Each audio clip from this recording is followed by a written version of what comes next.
ఇక్కడ ఆలయ విశేషం ఏంటంటే స్వామివారు గోవు రూపంలో భక్తులకు దర్శనమిస్తుంటారు. ఇక్కడే అర్ధనారీశ్వర ఆలయం, చంద్రశేఖర మహాదేవ ఆలయం అను 2 ఆలయాలు ఒకే ప్రాంగణంలో ఉన్నాయి.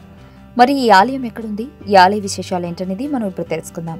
గౌరీకుండ నుంచి 34 కిలోమీటర్లు, కేదార్నాథ్ నుండి 48 కిలోమీటర్ల దూరంలో ఈ గుప్తకాశీ క్షేత్రం ఉంది. ఇక్కడ స్వామి సిద్ధేశ్వర మహాదేవునిగా కొలువై ఉన్నాడు. ఈ ఆలయం వెనుక భాగంలో గంగా, యమున నదుల నీటిపాయ ఉంది. ఈ నీటిని తీసుకుని స్వామిని అభిషేకించాలి. పక్కనే అమ్మవారి ఆలయం కూడా ఉంది. ఈ ఆలయం ముందు భాగంలో చదరంగంగా ఉన్న ఒక కుండ ఉంది. ఆలయం ముందు నుంచి కుండలోనికి 5-6 మెట్లు. ఈ మెట్లను ఆనుకుని 2 పక్కల గట్టు మీద 2 నందులు ఉన్నాయి.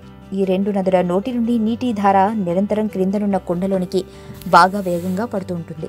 ఈ 2 దారుల్లోని నీరు సాక్షాత్తు గంగా, యమున నదుల్లో నుండి వచ్చినవి అని స్థల పురాణం ద్వారా తెలుస్తుంది. ఇక ఆలయం లోపల ఉన్న స్వామి అర్ధనారీశ్వరుడు. ఈయన రూపం సగభాగమే శివుడు అని, మిగిలిన సగభాగం పార్వతీ అమ్మవారి ప్రతీక అని స్థల పురాణం మనకు వివరిస్తుంది.